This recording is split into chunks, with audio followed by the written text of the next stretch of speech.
Hi, everyone.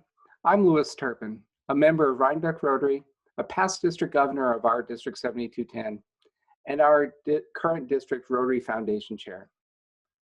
I'm sure that we can all agree that the past 9 months have been very difficult, and that at this time of year, with Thanksgiving, Giving Tuesday, and November being Rotary Foundation month, many of us are looking for a way that we can do good in our community and the world beyond from the safety and comfort of our home.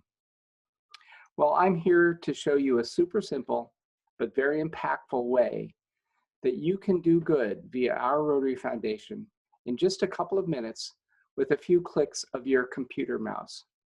First, let's go to myrotary.com, the homepage for all Rotarians.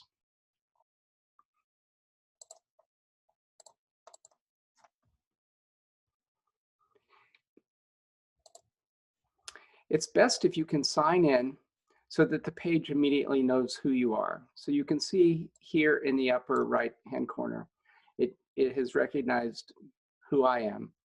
And while there's a wealth of information on the MyRotary website, today we're going to go directly to the donate button. So we click here on the donate button.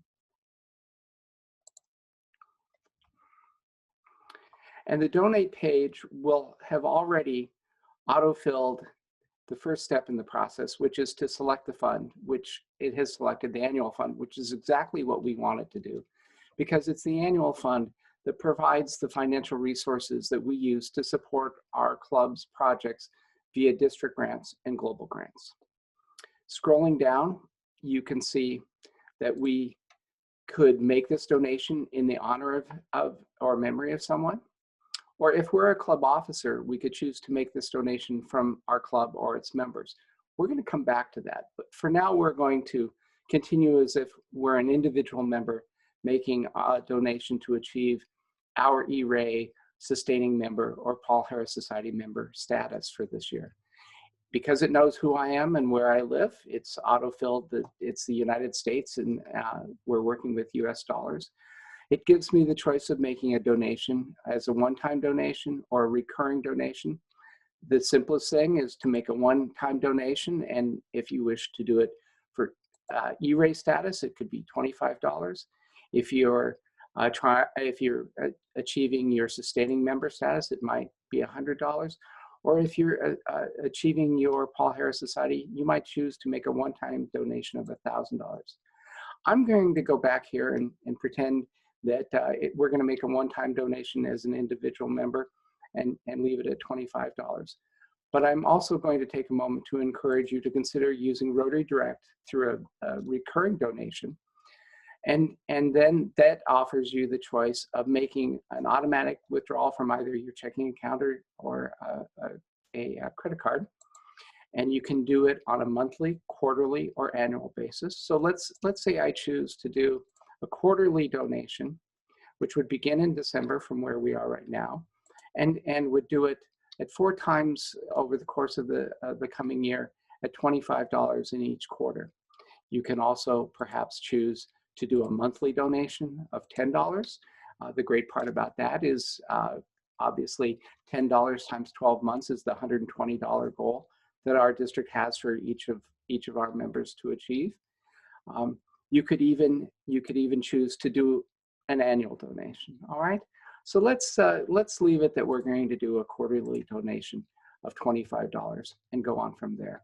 You'll see that it has already autofilled my name and my contact information because I was signed in.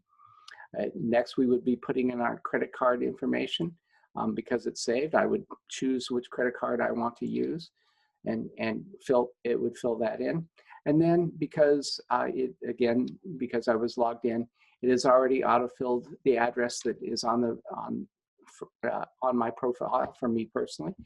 You just would want to make sure that that address is the correct address for whatever credit card or account that you're making the withdrawal from, because that's how it's confirming your payment, and hit submit. Now, I believe that even with the instructions and alternatives, I suspect that I've achieved all of that good in less than 2 minutes. So let's go back to the top. Remember I said that you had the option of doing this as an individual or doing it as a club officer. We just did it as an individual. So let's pretend that we're going to do this as a club officer. So it would begin in the same way. We again would want to choose the annual fund. But when we get down here to the point where it says this donation is from my club or its members, we're going to choose from my club. It knows where we are, but you'll see that it's already completed the club that I belong to. All right. Then you're given the choice of donating for the benefit of all of the club as the club itself, or to donate from the members. At this time of year, it's likely that a club would want to donate on behalf of its members to achieve the 100% E-Ray status. Later in the year, after you've achieved E-Ray status, you could perhaps choose to make a donation on behalf of the club, and that way accruing foundation recognition points for the club rather than the individuals. But we're going to choose to donate from the members at this point, and you'll see that it then gives you the list of all of your members, including not only your existing active members, but also your honorary members and your new members since July 1. So you can put in the amount, and because I'm trying to achieve E-Ray giving status, we would want to be donating at least $25. Now, I won't take your time right now to watch me fill out $25 for each of them, but it's important that you look through and make sure that your membership list is correct, that everybody that should be on that list is on it, and everybody that might no longer be a member is not on it. If there is a discrepancy here, you need to go in and correct your membership list on via Club Runner, which then transfers to the My Rotary website, okay? Double check that you've gotten all of the amounts filled in, that the total is what you would expect for the number of members for whom you're donating. It will autofill your name as the person filling out the form. You would then want to use a credit card or an account here. This could be, for example, the debit card from your club's checking account. And then lastly, of course, it's autofilled my billing address. If you're using a debit card from your club's checking account, you would want to change this address to being the address associated with that debit account. And then you hit submit, okay? So that's it. Whether you're an individual member making a donation to ensure that you've achieved your E-Ray, sustaining, or Paul Harris Society member status, or a club officer ensuring that your club will achieve the district's E-Ray Giving Challenge and receive the Rotary Foundation recognition banners. Using the Rotary Donate button is a quick and easy way for you and your club to do good in the world. Thank you for supporting our Rotary Foundation. That's it for now. Until next time, thank you.